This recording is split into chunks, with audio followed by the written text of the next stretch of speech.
තොවිලේ පටන් ගන්න වෙලාව හරි. හොයාගෙන ගිහින් ඩෙංගි මදුරුවා නැති කරමු. කොළ පාට රතු පාට නිල් පාට කියලා වෙනසක් නැහැ. දොස්තරද ඉංජිනේරුවද කම්කරුවද කියලා වෙනසක් නැහැ. පුංචි කිරිසප්පයටත් විදිනවා මරනවා. හොයාගෙන ගිහින් ඩෙංගි මදුරුවා නැති කරමු. එකාවන්ව සටන් කරමු.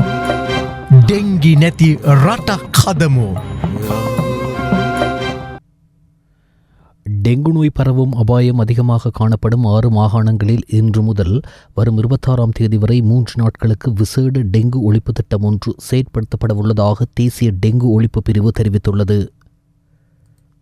தீவிரமாக பரவி வரும் டெங்கு அபாயத்தை கட்டுப்படுத்துவதற்காக செயற்படுத்தப்படும் தேசிய திட்டத்திற்கு இணையாக விசேட டெங்கு ஒழிப்பு கூட்டு நடவடிக்கை ஒன்று செயற்படுத்தப்படுவதற்கு திட்டமிடப்பட்டுள்ளது. கிளீன் ஸ்ரீலங்கா செயலகத்தின் வழிகாட்டலில் இந்த நடவடிக்கை ஜூன் 24, 25 மற்றும் 26 ஆகிய 3 நாட்களுக்கு நடத்தப்படவுள்ளதுடன் இது தொடர்பான ஊடக தெளிவுபடுத்தல் கலந்துரையாடல் நேற்று ஜனாதிபதி செயலாளர் கலாநிதி நந்திக சனத்குமார் நாயக்க தலைமையில் ஜனாதிபதி அலுவலகத்தில் நடைபெற்றது. அங்கு கருத்து தெரிவித்த ஜனாதிபதியின் செயலாளர் டெங்கு ஒழிப்பு திட்டத்தை வெற்றிகரமாக முன்னெடுப்பதற்கு பொதுமக்களின் விழிப்புணர்வும் பங்களிப்பும் இன்றைய என குறிப்பிட்டார். தற்போது நிலவும் மழைக்கால நிலைமை காரணமாக கடந்த வருடத்துடன் ஒப்பிடுகையில் டெங்கு பரவல் அதிகரிக்கும் போக்கு காணப்படுவதாகவும் அவர் சுட்டிக்காட்டினார். இந்த நிலைமையை கட்டுப்படுத்துவதற்காக குறுகிய கால மற்றும் நீண்டகால தீர்வுகளை கொண்ட வேலைத்திட்டம் ஒன்றை தயாரிப்பதற்கு அரசாங்கம் எதிர்பார்ப்பதாக ஜனாதிபதியின் செயலாளர் மேலும் தெரிவித்தார். வீட்டு வளாகங்கள் மட்டுமின்றி அரசு நிறுவனங்கள், தொழிற்சாலைகள் மற்றும் கட்டுமான பணிகள் நடக்கும் இடங்களை சூழவும் டெங்கு நுளம்புகள் பெருகும் அபாயம் காணப்படுவதால் சுற்றுப்புறத்தை தூய்மையாக வைத்திருப்பதில் அனைத்து தரப்பினரும் அவதானம் செலுத்த வேண்டும் என இங்கு வலியுறுத்தப்பட்டது. டெங்கு பரவல், அதன் அபாய நிலை மற்றும் அரசாங்கம் விடுத்துள்ள நடவடிக்கைகள் குறித்து சுகாதார மற்றும் ஊடக அமைச்சின் செயலாளர் விசேட வைத்திய நிபுணர் அனில் ஜாசிங்கே இங்கு விளக்கமளித்தார். மக்களை விழிப்புணர்வூட்டுவதும் சுற்றுப்புறத்தை தூய்மையாக வைத்திருக்க அவர்களை ஊக்குவிப்பதுமே இந்த நேரத்தில் மிக முக்கியமான படியாகும் என குறிப்பிட்ட ஜனாதிபதியின் செயலாளர் அதற்கு அனைத்து ஊடக நிறுவனங்களினதும் ஆதரவை எதிர்பார்ப்பதாகவும் தெரிவித்தார். அமெரிக்க அரசாங்கத்தினால் இலங்கை விமானப்படைக்கு நன்கொடையாக வழங்கப்பட்ட 10 TH-57 சி ரேஞ்சர் பன்னோக்கு ஹெலிகாப்டர்களை உத்தியோகபூர்வமாக பொறுப்பேற்கும் நிகழ்வு நேற்று ஜனாதிபதி அனுரகுமார் திசாநாயக்க தலைமையில் ரத்மலான விமானப்படை தளத்தில் நடைபெற்றது. ரத்மலான விமானப்படை தளத்திற்கு வருகை தந்த ஜனாதிபதிக்கு விமானப்படையினரின் உத்தியோகபூர்வ மரியாதைகளுடன் வரவேற்பு அளிக்கப்பட்டதுடன் அதனைத் தொடர்ந்து அவர் புதிய ஹெலிகாப்டர்களை பார்வையிட்டு அதன் பணியாளர்களுடன் குழு புகைப்படமும் எடுத்துக்கொண்டார். இதன்போது இலங்கை விமானப்படைக்கும் அமெரிக்க பசிபிக் விமானப்படைக்கும் இடையில் இருதரப்பு உடன்படிக்கை ஒன்றும் கையெழுத்திடப்பட்டது. இதில் விமானப்படை தளபதி ஏர் மார்ஷல் திலான் குணதிலக மற்றும் அமெரிக்க பசிபிக் விமானப்படை தளபதி ஜெனரல் கெவின் ஷைண்டர் ஆகியோர் கையெழுத்திட்டனர். இந்த TH-57 ஹெலிகாப்டர்கள் மூலம் இலங்கை விமானப்படையின் விமானி பயிற்சி திறன்களை மேம்படுத்தவும் செயற்பாட்டு திறனை விரிவுபடுத்தவும் அத்துடன் பேரிடர் நிவாரணம், தேடுதல் மற்றும் மீட்பு பணிகள் மற்றும் அவசர பொதுச்சேவை நடவடிக்கைகளுக்கு ஆதரவளிக்கவும் எதிர்பார்க்கப்படுகிறது. மேலும் ஐக்கிய நாடுகள் சபையின் அமைதிப்படை நடவடிக்கைகளுக்கு தேவையான விமான பணியாளர்களின் பயிற்சிகளுக்கும் இந்த ஹெலிகாப்டர்கள் பயன்படுத்தப்படவுள்ளதாக தெரிவிக்கப்பட்டுள்ளது. அமெரிக்காவிலிருந்து விசேட சரக்கு போக்குவரத்து வசதிகள் மூலம் கடந்த 2026 ஜூன் 1ஆம் தேதி இலங்கைக்கு கொண்டுவரப்பட்ட இந்த ஹெலிகாப்டர்கள் ரத்மலான விமானப்படை தளத்தில் வைத்து ஒன்றிணைக்கப்பட்டன. இலங்கையின் காலநிலை மற்றும் விமான செயற்பாட்டு நிலைமைகளுக்கு பொருத்தமான தொழில்நுட்ப பரிசோதனைகள் மற்றும் சோதனை ஓட்டங்களின் பின்னர் இவை உத்தியோகபூர்வ நடவடிக்கைகளுக்காக பயன்படுத்தப்பட உள்ளன. இந்நிலையில் பாதுகாப்புத்துறையின் உயர் அதிகாரிகள் மற்றும் அமெரிக்க தூதரகத்தின் பிரதிநிதிகள் உள்ளிட்ட பலர் கலந்து கொண்டனர்.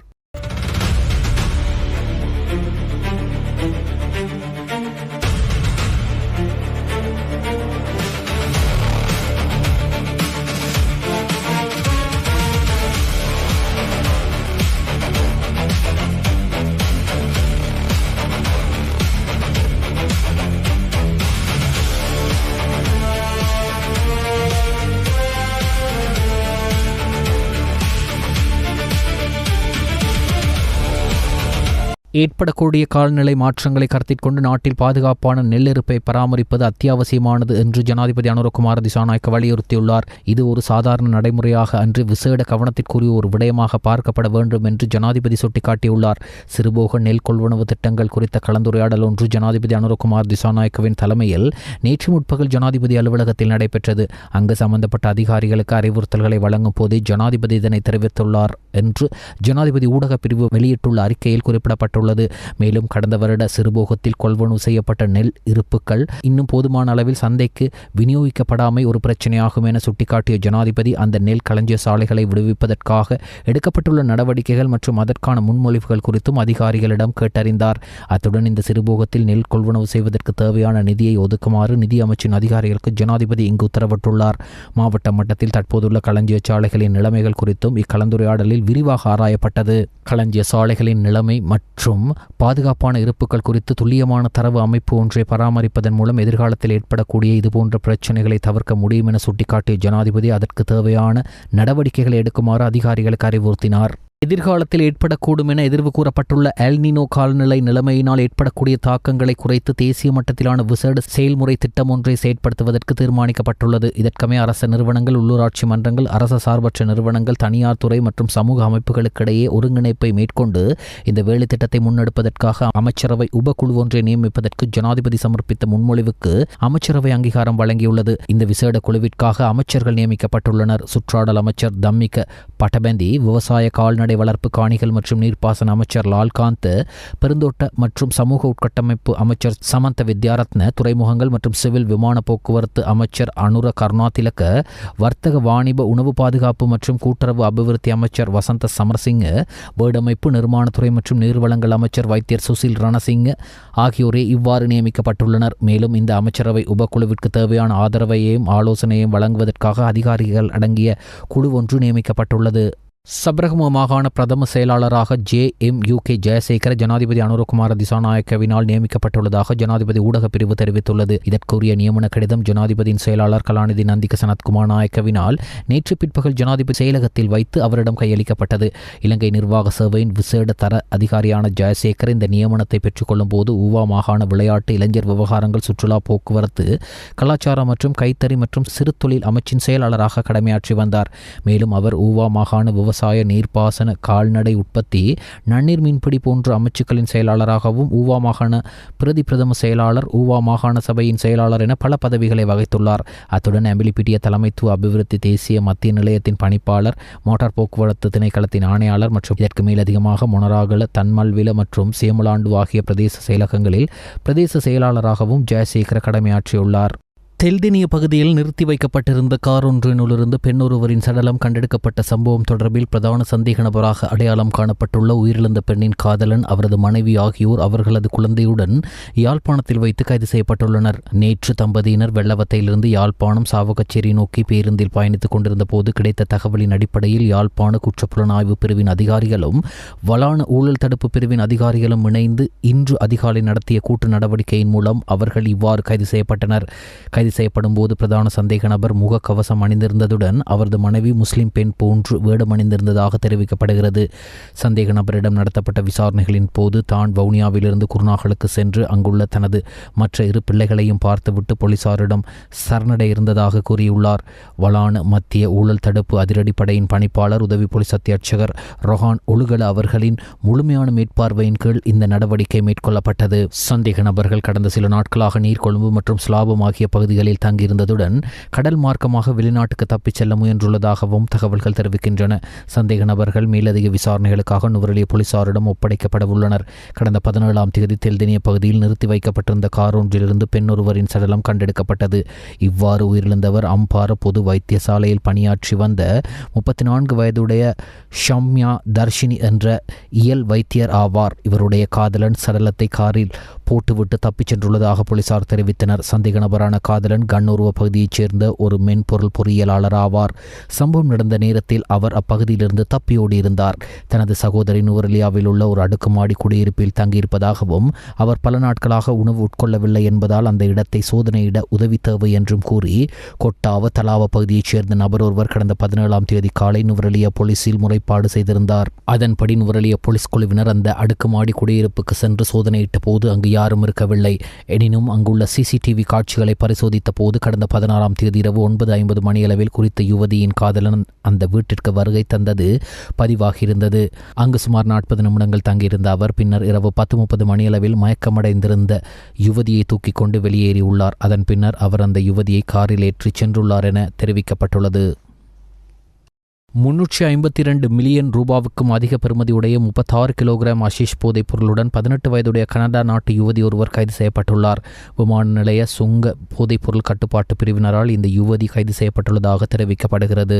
கிழக்கு மாகாணத்தில் இடம்பெறும் சட்டவிரோத காணி அபகரிப்புகள், அனுமதியற்ற காணி நிரப்பல்கள் மற்றும் கடற்கரையை ஒட்டிய அனுமதியற்ற கட்டுமானங்களை தடுப்பதற்காக விசேட வேலை திட்டம் ஒன்றை செயற்படுத்துவதற்கு அமைச்சரவை அங்கீகாரம் வழங்கியுள்ளது. ஜனாதிபதியினால் சமர்ப்பிக்கப்பட்ட முன்மொழிவுக்கு அமைய இந்த நடவடிக்கை எடுக்கப்பட்டுள்ளதுடன் கிழக்கு மாகாணத்தின் காணி பிரச்சினைகளுக்கு விரைவான தீர்வுகளை வழங்குவதற்கும் நிறுவனங்களுக்கு இடையிலான ஒருங்கிணைப்பை வலுப்படுத்துவதற்கும் விசேட குழு ஒன்று நியமிக்கப்பட உள்ளது. இந்த குழுவின் தலைவராக தென் மாகாணத்தின் முன்னாள் காணி ஆணையாளரும் தற்போதைய தென்மாகாண உள்ளூராட்சி ஆணையாளருமான சேனக பள்ளிய குருகே செயற்பட உள்ளதுடன் தொடர்புடைய அரசு நிறுவனங்களை பிரதிநிதித்துவப்படுத்தும் உறுப்பினர்களும் இதில் உள்ளடக்கப்பட உள்ளனர். அரசியல் அதிகாரம் அல்லது செல்வாக்கை பயன்படுத்தி மேற்கொள்ளப்படும் அனுமதியற்ற காணி அபகரிப்புகள் மற்றும் காணி நிரப்பல்களை தடுப்பதற்காக பிரதி பொலிஸ்மா அதிபர் ஒருவரின் தலைமையிலான விசேட போலீஸ் பிரிவு ஒன்றை நிறுவுவதற்கும் தீர்மானிக்கப்பட்டுள்ளது. இதேவேளை இலங்கை மகாவலி அதிகார சபையினால் 5 வருடங்களுக்கு முன்னர் அல்லது அதற்கு முன்னர் வர்த்தக நோக்கங்களுக்காக வழங்கப்பட்டிருந்த போதிலும் இதுவரையில் திட்டங்கள் எவையும் செயற்படுத்தப்படாத காணிகளை மீண்டும் அரசாங்கத்திற்கு பொறுப்பேற்பதற்கும் தீர்மானிக்கப்பட்டுள்ளது. அவ்வாறு பொறுப்பேற்கப்படும் காணிகள் பிரதேச செயலாளரிடம் ஒப்படைக்கப்பட்டு அப்பகுதி மக்களின் அபிவிருத்தி பணிகளுக்காக முறையான வழிமுறையின் கீழ் பயன்படுத்துவதற்கு திட்டமிடப்பட்டுள்ளது. கிழக்கு கடற்கரை பகுதியின் சுற்றுச்சூழல் அமைப்பை பாதுகாத்து சுற்றுலாத்துறையை மேம்படுத்துவதற்கான விசேட திட்டம் ஒன்றும் தயாரிக்கப்பட உள்ளது. எமது மாவட்டத்தின் பிரதேச மாவட்ட அபிவிருத்தி குழு தலைவராக நீங்கள் வருகை தந்ததன் பின்னர் மாவட்டத்தின் பல அபிவிருத்தி செயற்பாடுகள் முன்னெடுக்கப்பட்டு வருகின்றதுக்கு அதற்கு உங்களுக்கு விசேடமாக நன்றியினை தெரிவித்துக் கொள்கின்றேன். அதனை போன்று எங்களது மாவட்டத்தின் மிக முக்கியமான ஒரு தொழிற்சாலையாக இந்த கடதாசி ஆலை இருக்கின்றது. அதற்கான நீண்ட வரலாறுகள் இருக்கின்றன. அதற்காக ஒதுக்கப்பட்ட அந்த நிலத்திலே வேறு தரப்பினர் சட்டவிரோதமாக போலியான ஆவணங்களை தயாரித்து அந்த நிலங்களை கைப்பற்றுவதற்கான முயற்சிகளை மேற்கொண்டு வருகின்றார்கள். இதனை தடுப்பதற்கு எதிர்காலத்தில் நீங்கள் மேற்கொள்ள இருக்கின்ற நடவடிக்கை என்ன என்பதை நான் கேட்கின்றேன். එහෙම කිසිම කෙනෙකුට ගරු කතානායකතුමනි ව්‍යාජ ලේඛන ඉදිරිපත් කරලා රජයට අයිති ඉඩමක කිසිම ආකාරයෙන් අත්පත් කර ගැනීමක් කරන්න අපි ඉඩ දෙන්නේ නැහැ. එවැනි පැමිණිලි තියෙනවා නම් ඔබතුමා අපිට ඉදිරිපත් කරන්න අපි ඒවට අවශ්‍ය පියවර ගන්නවා. ගරු මන්ත්‍රීතුමා. நன்றி அமைச்சர் அவர்களே. எனது மேலதிக வினாவினை கௌரவ பாராளுமன்ற உறுப்பினர் இளங்குமரன் அவர்கள் கேட்பார். ගරු මන්ත්‍රී அரசியல் அமைப்பின் அடிப்படையிலே சுற்றுச்சூழல் என்பது இந்த அரசியல் அமைப்பின் அட்டவணை 9 நிரல் 1 நிரல் 3 இரண்டுக்கும் பொறுப்பான ஒரு விடயம்.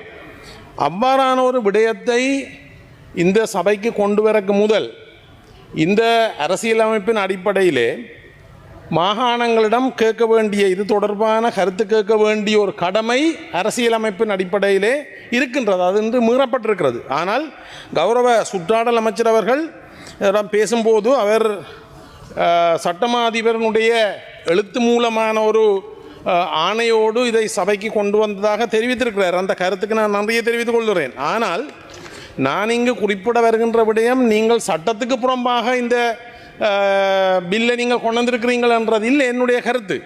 இந்த நாட்டினுடைய அரசியலமைப்புக்கு மாறாக ஒரு சட்டத்தை கொண்டு வந்திருக்கிறீர்கள் என்பதை தான் என்னுடைய கருத்தாக நான் சொல்ல விரும்புகிறேன். இதனூடாக மாகாணங்களுக்கு பகிர்ந்தளிக்கப்பட்ட 9ஆம் அட்டவணையின் ஊடாக நிரல் 1 நிரல் 3 ஆகிய 2 நிரல்களுக்கூடாக மாகாண சபைக்கு வழங்கப்பட்ட அதிகாரங்களை இந்த அரசாங்கம் மீளப்பெறுகின்றது அல்லது பறித்தெடுக்கின்றது என்பதைத்தான் நான் இந்த சபைக்கு சுட்டிக்காட்ட விரும்புகிறேன். அதற்கு நாங்கள் எதிர்ப்பை தெரிவிக்கின்றோம்.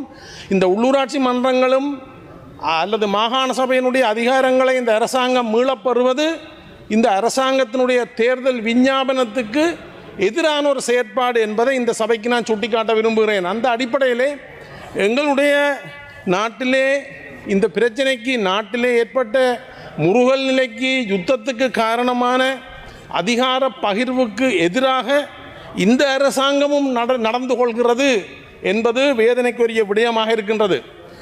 மிக முக்கியமாக வடக்கு கிழக்கு மாகாணங்கள்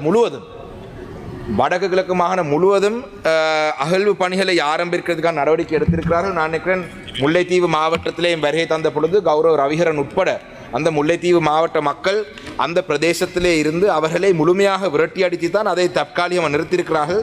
கௌரவ சபாநாயகர் அவர்களே, இது திருகோணமலையிலே குச்சவெளி பகுதி முழுமையாக எக்ஸ்ப்ளோரேஷன் பெர்மிட் கொடுத்திருக்கிறார்கள். மைனிங் கொடுத்தால் அந்த பிரதேசம் முழுமையாக அழிந்துவிடும்.